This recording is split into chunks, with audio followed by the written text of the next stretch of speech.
आपका कभी इंटरेक्शन हो भूत के साथ, तो वो 3 से 3:30 बजे के बीच में ही एक्टिवेट होते हैं। Kota ghost story.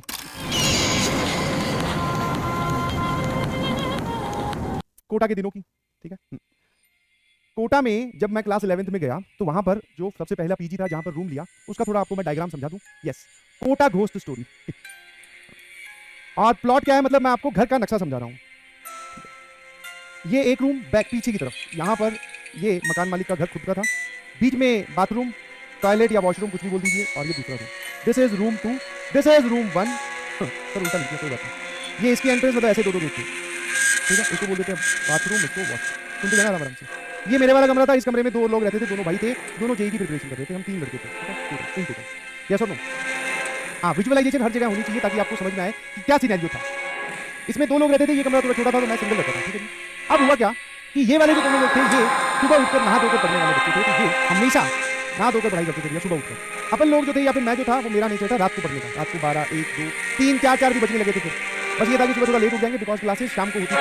11 से 12 शाम को क्लास होती थी 4 बजे से या 3 बजे से, तो आप आराम से उठ सकते हैं 4 बजे से। तो यही काम करता था। ये सब इतनी कहानी समझ में आई। अब हम लोग क्या कर रहे थे भैया, रात को मैं पढ़ाई कर रहा था, तो अचानक, अच्छा एक और चीज बता दूं, भूत कितने बजे आप एक्सपेक्ट करते हैं कि कितने बजे वो एक्टिवेट होते होंगे? मोस्टली एक्टिवेट तो सर वो 12 बजे वाला जो टाइम था ना, वो छोटे बच्चों के लिए होता है। 12 बजे भूत आ जाएगा, नहीं। आजकल जो टाइम चल रहा है दैट इज 3 से लेके 3:15 बजे वाला। 3 से लेके 3:15 या 3:30 बजे तक आप बोल दो रात के या सुबह के, उस टाइम पे भूत एक्टिवेट होते हैं। ये जो 12 बजे वाले हैं, बेटा अपडेट करें अपने आप को, 12 बजे नहीं आते हैं भूत।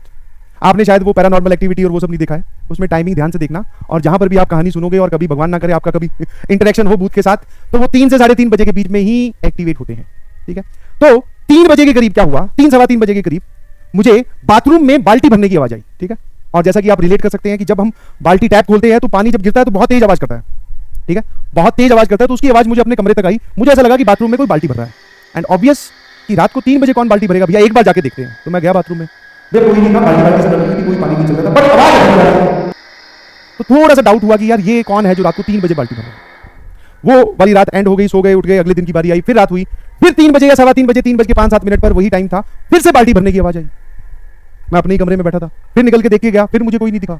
अब वो बात परेशान करने लगी कि ये क्या सिस्टम है भाई, ये कौन है जो रात को 3 बजे बाल्टी भर रहा है, ठीक है। फिर क्या किया, इन दोनों लड़कों को मैंने ये बात बताई दिन में। मैंने कहा भैया देखो, तुम तो जल्दी सो जाते हो, बट आज जाकर मेरा थोड़ा साथ दीजिए, और ये जो रात को 3 बजे बाल्टी भरने वाला प्रोग्राम है, इसका एक बार थोड़ी गुत्थी सुलझा लेते हैं। बोले ठीक है, जाग जाएंगे अपने, सभी लोग देख लेंगे, क्योंकि अब मुझे थोड़ा डर लगने लगा था। आवाज आती है बट यहां पर अंदर कोई नहीं होता, पर बाल्टी भर रही होती है कि नहीं, खाली पड़ी होती है, टैप भी नहीं चल रहा होता। मैंने कहा ये ठीक है यार। फिर अगली रात को ये दोनों भी जागे, मैं भी जाग रहा था, फिर वही टाइम हुआ 3-3:15 के करीब, फिर बाल्टी भरने की आवाज, और अब की बार इन दोनों लड़कों को भी आ रही थी। तो मैंने कहा चलो ठीक है, कम से कम इनको तो सुनाई दे रहा है, अकेला मैं तो नहीं लपेटा जा रहा। तो इनको भी आवाज आ रही थी, फिर इनके भी यही डाउट हुआ, सारा हमने चेक कर लिया, कोई नहीं दिखाई दे रहा।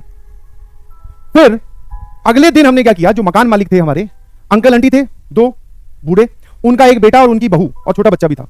तो हमारे साथ इंटरेक्शन जो है वो या तो बेटे का या उनकी वाइफ का, हम जिसको दीदी बोलते थे, उनसे इंटरेक्शन होता था किराए विराए के मामले में, ठीक है। तो अगले दिन जाके हमने उन दीदी को बोली ये बात, मैं कहा रात को 3 बजे बाल्टी भरने की आवाज आती है, क्या आपने वो आवाज सुनी है, क्या आपको भी वो आवाज आती है? क्योंकि हम लोग तो परेशान हो गए, डर रहे हैं, बोले ये क्या है और कौन भर रहा है बाल्टी। तब उस लड़की ने बोला, उस दीदी ने हमें बोला कि जो मेरे ससुर जी है, मतलब उसके जो ससुर हैं, वो 3 बजे रात को बाल्टी भरते हैं। मैंने कहा यार ये तो थोड़ी इलॉजिकल सी बात है, 3 बजे क्यों? बोले उनकी पुरानी आदत है।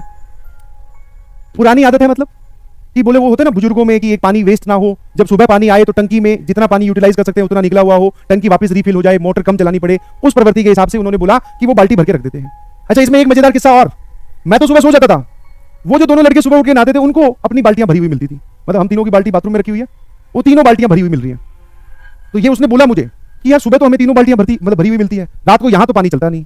तो ये बात भी दीदी से पूछी, मैं कहा चलो ठीक है, आपके ससुर जी आपके बाथरूम में बाल्टी भरते होंगे, हमारे तक आवाज जाती होगी, तो हमारी बाल्टियां कौन भर जाता है? फिर वो दीदी बोली कि मैं भर देती हूँ, कि पानी तो तुम्हें यूज करना है, मैं वहां से उठाकर वो तुम्हें वाली बाल्टी में डाल देती हूँ। मैंने कहा यार ये भी ठीक है। बोले ये काम आप कब करते हो? बोले सुबह उठकर जब आप लोग सो रहे होते हैं। मैंने कहा ये भी ठीक है। मतलब सारी स्टोरी का जो है वो क्लियर पिक्चर एकदम दिमाग में बन गई थी कि ऐसा कुछ नहीं है, बाल्टी इधर इनके ससुर जी भर रहे हैं, जिनकी आवाज हमारे तक आ रही है, बस ठीक है। 5-6-10 दिन बीते, किराया देने का वक्त हुआ, मैं किराया लेके दीदी के पास गया, मैंने कहा लो किराया। और ज्यादा दूर तो अंदर घर तक नहीं जाते थे, पर फिर भी घर में थोड़ी सी एंट्री बाहर ड्राइंग रूम तक हो जाती थी। तो देखने की इच्छा हुई कि भैया वो अंकल कौन से जो रात को 3 बजे बाल्टी भर के रख रहे हैं। तो जब तक वो सब बातें चल रही थी तो मैं ऐसी चोर नजरों से देख रहा था कि कहीं मुझे वो अंकल दिख जाए। तो वो आंटी तो दिखी, जो बूढ़ी आंटी थी वो तो दिखी, पर अंकल नहीं दिखे। तो मैंने पूछा अंकल कहाँ है? अब वो आंटी बोली, दीदी बोली मुझे कि अंकल की डेथ भाई साहब वो नहीं है यहाँ पे। मैंने कहा हाँ, सही से बताइए प्लीज। बोले हाँ उनकी डेथ 2.5 साल पहले हो चुकी है। मैंने कहा अच्छा, तो फिर आप अभी तो थोड़े दिन पहले बोल रहे थे कि अंकल सुबह 3 बजे बाल्टी भरते हैं। बोले हाँ। वही आते हैं 3 बजे बाल्टी भरने। मैं कहा वही आते हैं क्या मतलब, आप तो बोल रहे हो उनकी डेथ हो चुकी है। बोले उनका जो भी है, भूत बोल दीजिए, आत्मा बोल दीजिए, आत्मा बोल दीजिए, वो आके बाल्टी भर। मैंने कहा इससे आपको कोई समस्या नहीं है। बोले नहीं वो रेगुलर है, कोई दिक्कत नहीं है, हमें तो कोई प्रॉब्लम नहीं है, वी नो। मैंने कहा वी डोंट नो यार, हमें तो इस बात से डर लग रहा है। और ये बात मेरे साथ दोपहर में या शाम को सी हुई थी। जैसे ये दोनों लड़के आए मैंने इनको बताया कि भैया ये सिचुएशन है, वो जो बाल्टी है इनके ससुर जी और हमारे अंकल भरते हैं और वो अंकल इस दुनिया में है नहीं। बोले तू झूठ बोल रहा है, मैं जाके देख ले। वो दोनों लोगों ने वेरीफाई किया कि हाँ सही बोल रहा है कि उनकी डेथ हो चुकी है। मैं कहा भैया आप बताओ क्या प्लान है। बोले कुछ नहीं।